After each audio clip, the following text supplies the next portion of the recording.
Dicen que la economía sigue creciendo, pero para la mayoría de la gente la vida parece cada vez más difícil. El motivo es que casi todo el crecimiento económico actual proviene de la cúspide, la clase alta que impulsa la creación de riqueza a nivel mundial. Y aunque parezca increíble, los inversores institucionales lo saben desde hace décadas y se han estado preparando discretamente para ello. Por eso, hoy vamos a analizar un informe olvidado hace tiempo que predijo todo lo que estamos viendo ahora. Explicaremos cómo funciona realmente el sistema y revelaremos lo que, según él, nos depara el futuro. Mi nombre es Marve y estás viendo Coinburo en español. Antes de comenzar, debes saber que no somos asesores financieros y que nada de lo que se dice en este vídeo debe interpretarse como asesoramiento financiero. Se trata de contenido educativo diseñado para ayudarte a comprender lo que realmente ocurre en el sistema económico. Si te parece bien, no olvides pulsar el botón de me gusta y suscribirte al canal. Empecemos. El informe de que vamos a hablar hoy es la nota sobre estrategia bursátil de Citigroup de octubre de 2005, titulada, citamos, Plutonomía, comprar lujo, explicar los desequilibrios globales. Para quienes no estén familiarizados con el término, una plutonomía es una economía en la que el crecimiento está impulsado por y consumido en gran medida por unos pocos ricos. Los autores del informe señalaron que este fenómeno ya estaba arraigado en lo que denominaron las plutonomías clave, Estados Unidos, Reino Unido y Canadá. Y no se trataba de un fenómeno pasajero, sino que predijeron que solo, citamos, ganaría fuerza y se extendería. Curiosamente, el informe también destacaba una marcada división global. Las economías anglófonas mencionadas anteriormente habían, según los autores, aceptado la desigualdad. Por su parte, países como Francia, Alemania y Japón se situaban en lo que denominaban el bloque igualitario, sociedades que tras la Segunda Guerra Mundial crearon sistemas fiscales e instituciones más sólidas para distribuir la riqueza de forma más equitativa. La única excepción fue Suiza, cuya neutralidad y políticas fiscales ayudaron a preservar el capital de los ricos durante ambas guerras, lo que le permitió mantener una de las distribuciones de ingresos más estables del mundo desarrollado. Para los analistas de Citigroup, esto demostraba que el diseño institucional y no la ideología es lo que determina la distribución de la riqueza. Pero la conclusión fundamental era brutalmente simple y posiblemente la más escalofriante. Los autores escribieron que en una plutonomía no existe el consumidor medio. En lenguaje sencillo, la gente corriente ya no importa. Los ricos absorben una parte tan grande de los ingresos y el consumo que basar el análisis económico en el comportamiento de las clases medias o bajas es, en sus propias palabras, citamos, erróneo desde el principio. Para demostrarlo, presentaron datos impactantes. A principios de la década de los 2000, el 1% de los hogares de los Estados Unidos con mayores ingresos acaparaba alrededor del 20% de los ingresos totales, lo que significa que aproximadamente 1 millón de hogares controlaba tantos ingresos como los 60 millones de hogares con menores ingresos juntos. Y este desequilibrio no es un error, sino una característica, porque cuando un grupo posee tanta riqueza, incluso un pequeño cambio en sus hábitos de gasto o ahorro puede superar lo que hacen todos los demás juntos. Piénsalo así, tanto nadar para morir en la orilla. Es posible que la mayoría esté intentando ahorrar, pero sus esfuerzos apenas se notan frente al poder adquisitivo de los superricos. ¿Cómo hemos llegado hasta aquí? Según el informe, el resurgimiento de la plutonomía desde la década de 1980 se debe a la conjunción de tres fuerzas: la explosión tecnológica que impulsó la productividad, la ola de innovación financiera creativa que le siguió y los gobiernos deseosos de cooperar mediante regímenes fiscales cada vez más favorables al capital. Juntas, estas fuerzas crearon un nuevo tipo de élite. No se trataba de la antigua clase rentista que obtenía ingresos de fortunas heredadas, sino de una aristocracia tecnocrática gerencial. Personas que obtenían ingresos desmesurados gracias a las revoluciones tecnológicas y financieras que ellas mismas habían ayudado a construir. Y esa transformación marcó el primer paso crucial en la construcción de lo que los autores denominan la máquina plutonómica. Pero ahora que sabemos para quién se ha creado la plutonomía, el siguiente paso crucial es comprender cómo funciona realmente. En esencia, el mecanismo se puede resumir en una sencilla fórmula propuesta por los analistas de Citigroup. Plutonomía más subida de precios de los activos equivale a una caída de la tasa de ahorro global. Así que en la práctica, cuando el 1% más rico ve cómo su riqueza aumenta gracias al progreso tecnológico y a la innovación financiera, experimentan lo que los economistas denominan efecto riqueza. Se sienten más ricos y como resultado gastan más de sus ganancias de capital de inmediato. En otras palabras, ahorran menos. Y cuando esa menor tasa de ahorro se aplica a su enorme participación en la renta nacional, incluso un pequeño cambio tiene un impacto desmesurado. El resultado es una enorme caída del ahorro total en toda la economía que eclipsa por completo el comportamiento del resto de la población. Los datos hablan por sí solos. El informe reveló que entre los años 1992 y 2000, durante el auge bursátil, la tasa de ahorro del 20% de los hogares de los Estados Unidos con mayores ingresos se desplomó del 8 al menos 2%. En otras palabras, el segmento más rico de los Estados Unidos gastaba más de lo que ganaba y al sistema le encantaba. Esto desmiente por completo la narrativa dominante de que la baja tasa de ahorro y los déficits por cuenta corriente de este país se deben a los llamados consumidores locos. Los analistas de Citigroup, escribiendo desde dentro del sistema, descartaron esa idea por irrelevante hace 20 años.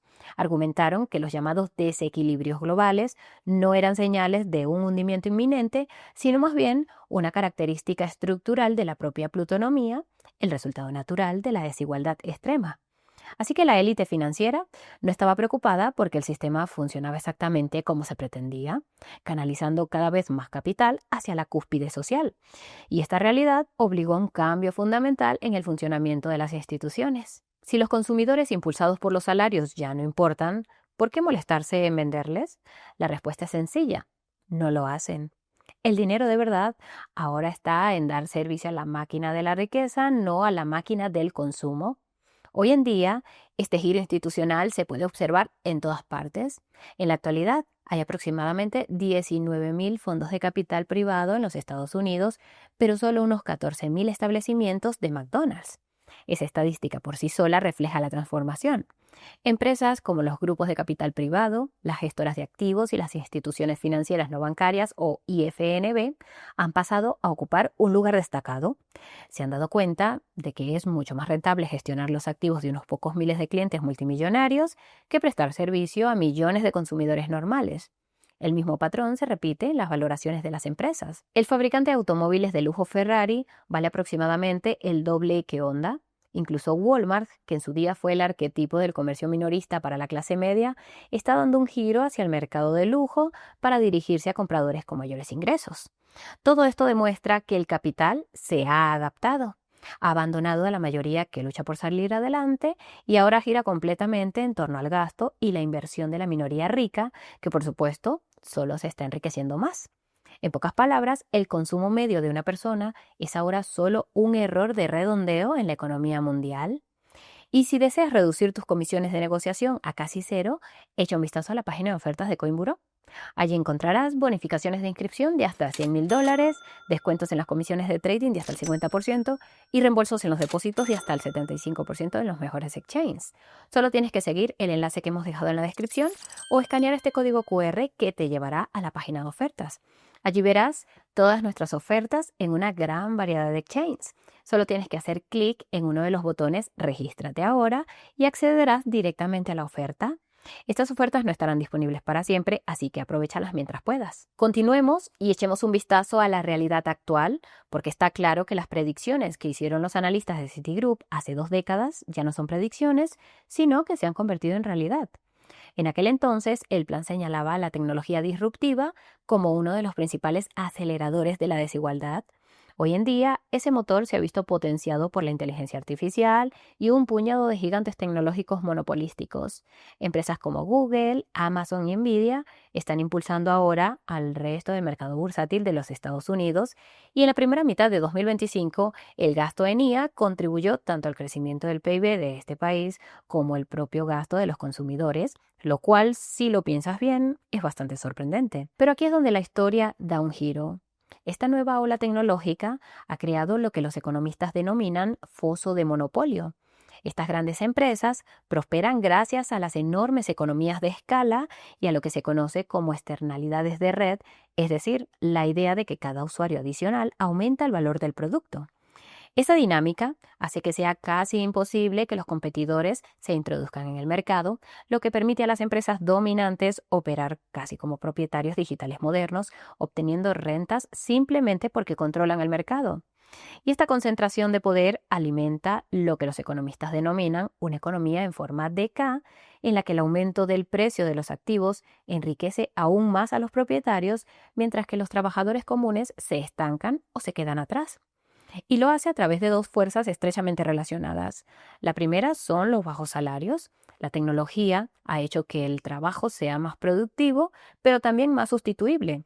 Tanto si eres un analista junior como un director de banco, el software estandarizado ha convertido las habilidades en productos básicos. Y ahora que la IA está automatizando los trabajos de oficina, los trabajadores están perdiendo el poco poder de negociación que les quedaba. Las cifras lo dejan muy claro. En los últimos 40 años, la productividad personal casi se ha duplicado, pero los salarios medios ajustados a la inflación solo han aumentado alrededor de un 20%. Las ganancias no se han repartido, sino que han sido acaparadas por lo que los analistas de Citigroup denominaron en su día la aristocracia directiva, cuyos CEOs ganan ahora aproximadamente 200 veces más que el empleado medio. La segunda fuerza es el aumento vertiginoso de los precios de los activos. Cuando los salarios de la mayoría de la gente se estancan, las empresas ven pocas razones para invertir en la producción real. Por tanto, en su lugar, el capital que poseen los ricos, que no pueden gastar, acaba persiguiendo activos existentes como acciones, propiedades y artículos de lujo. Por eso la economía se ha vuelto dependiente de la inflación de los activos. Los ricos están gastando sus ganancias de capital, no sus ingresos, y si estas carteras alguna vez flaquean, todo el motor del consumo, que depende del 10% más rico para la mitad del gasto total, se paralizará. Mientras tanto, la mayoría trabajadora, aquellos que no tienen propiedades ni carteras de acciones, paga a los ricos a través del alquiler, los intereses de la deuda y las tasas de monopolio. Los ricos luego reciclan ese dinero en más activos, lo que hace que los precios suban. El resultado es una espiral que se perpetúa a sí misma, en la que la desigualdad no se estabiliza, sino que se acelera. Las necesidades básicas de la vida, vivienda, educación, asistencia sanitaria, se alejan cada vez más y con ellas la posibilidad de ascender socialmente. La clase media, que en su día fue la piedra angular del capitalismo, está desapareciendo silenciosamente y el sueño, la idea de que el trabajo duro aún puede cambiar tu vida, se está desvaneciendo en el pasado. Pero, ¿es todo esto realmente sostenible? Pues bien, incluso los analistas de Citigroup sospechaban que la respuesta era no. En sus propias palabras, la plutonomía es elástica. La concentración de la riqueza y el gasto en manos de unos pocos probablemente tiene sus límites y en algún momento esa elasticidad se romperá. El informe identificaba tres amenazas principales o palancas que podrían acabar con la plutonomía. La primera y más potente era lo que denominaban la reacción de los trabajadores. Es posible que la mayoría no tenga poder económico en este sistema, pero sigue teniendo el mismo poder de voto. Y a medida que su nivel de vida empeora, ese poder político se convierte en la última palanca que pueden accionar. Esta reacción, advirtieron, se manifestaría en dos extremos: la extrema izquierda impulsando el proteccionismo para defender los puestos de trabajo nacionales y la extrema derecha impulsando políticas anti-inmigración para limitar la mano de obra barata. Y si miras a tu alrededor hoy en día, eso es exactamente lo que vemos. Un mundo más polarizado que nunca. En el centro de esta división se encuentra lo que el informe describe como la muerte del sueño. Históricamente, la plutonomía se toleraba porque la gente creía que tenía la oportunidad de formar parte de ella. El sistema era seguro siempre y cuando los votantes sintieran que se estaban enriqueciendo en términos absolutos, aunque se estuvieran quedando atrás en términos relativos. Pero esa ilusión se ha desvanecido. Con la movilidad social en mínimos históricos y los costes de la vivienda y la educación por las nubes, la persona media ya no cree que pueda ascender socialmente. Y cuando las personas dejan de creer que pueden ascender, empiezan a votar para derribar la escalera, es decir, para dividir el pastel de la riqueza.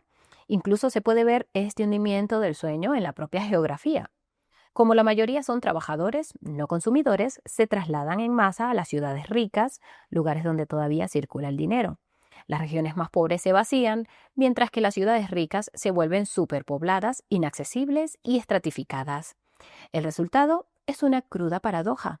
La clase trabajadora debe inflar los activos de los ricos solo para sobrevivir en la misma economía. Entonces, si los riesgos son tan evidentes, ¿por qué aún no se ha roto la cuerda? ¿Por qué la máquina plutonómica sigue acelerándose? Los analistas de Citigroup tenían una respuesta y era dolorosamente simple. Las tres palancas que podrían acabar con la plutonomía eran, en sus propias palabras, benignas o, lo que es peor, favorecían activamente a los ricos. En primer lugar, los derechos de propiedad estaban firmemente protegidos y esa estabilidad continúa hoy en día, lo que convierte a Occidente en el refugio preferido de los plutócratas mundiales. En segundo lugar, la fiscalidad era neutra o directamente favorable. En aquel entonces, los responsables políticos de los Estados Unidos impulsaban recortes permanentes en los impuestos sobre dividendos y sucesiones.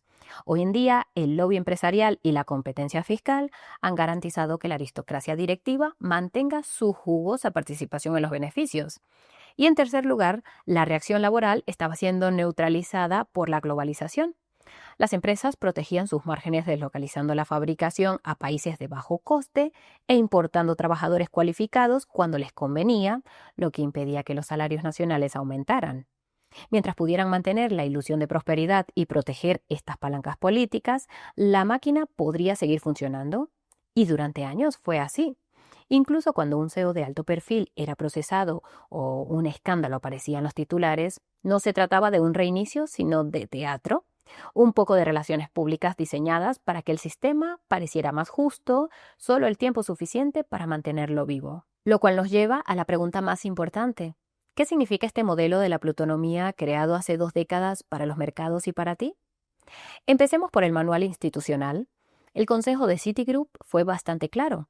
Ignorar los temores macroeconómicos y comprar la cesta de la plutonomía, compuesta por empresas que venden los llamados bienes Giffen que tanto gustan a los ricos, como marcas de lujo, inmuebles de primera categoría y servicios de banca privada.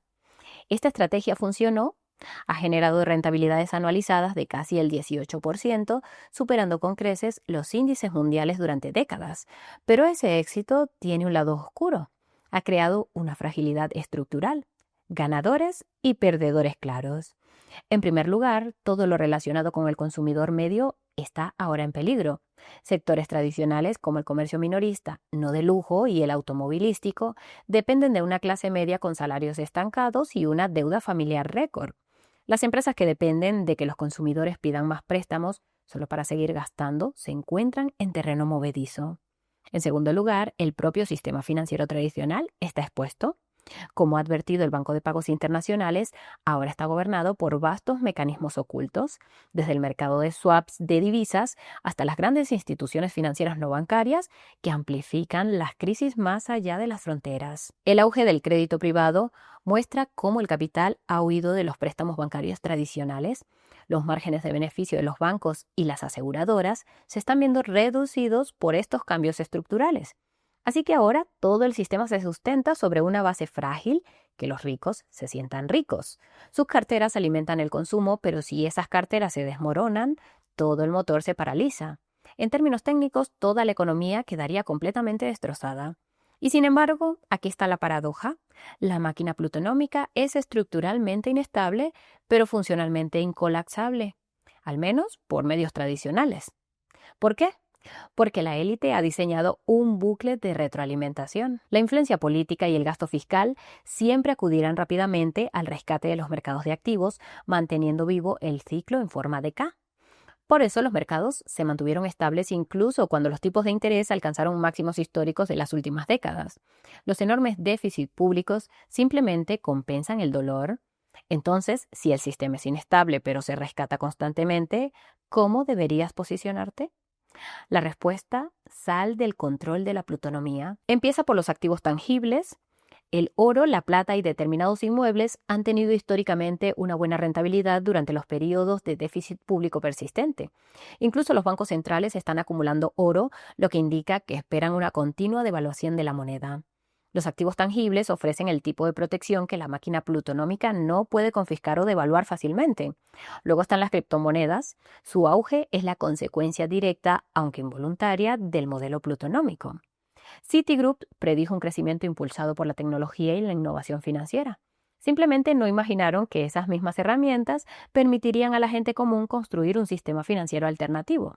Las criptomonedas verdaderamente descentralizadas, como Bitcoin y Ethereum, se encuentran totalmente fuera del control gubernamental y podrían proporcionar una vía de escape de la desigualdad, que se refuerza a sí misma y que documenta el informe de Citigroup. Y aunque es probable que el impulso de las CBDCs y las tecnologías distópicas no llegue a ninguna parte en un futuro próximo, lo irónico es que cuanto más se impulsan las CBDCs y las regulaciones, más atractivas se vuelven las criptomonedas descentralizadas para cualquiera que busque libertad financiera y privacidad. Al final, el informe de Citigroup no era una teoría de la conspiración. Se trataba simplemente de una estrategia de inversión basada en datos que apostaba por un mundo definido por la desigualdad extrema. En cambio, tu objetivo es diferente: invertir en un mundo definido por la libertad de elección. Diversifica con activos tangibles. Mantén la agilidad con una gestión activa de la cartera. Porque a medida que más personas empiecen a ver lo que realmente está sucediendo tras bastidores, comenzarán a buscar alternativas. Y aunque la máquina plutonómica haya funcionado hasta ahora sin llamar la atención, una vez que los votantes empiecen a exigir un cambio real, bueno, esperemos que salgamos airosos con un sistema financiero más saludable que beneficie a todos. Probablemente no convenga pensar en las alternativas. Y si deseas obtener más información sobre la crisis del crédito privado y cómo podría desencadenar la próxima crisis financiera, echa un vistazo al video que hemos dejado en la descripción. Esto es todo por ahora. Gracias por acompañarnos hasta el final. No olvides suscribirte. Nos vemos en un par de días. Chao, chao.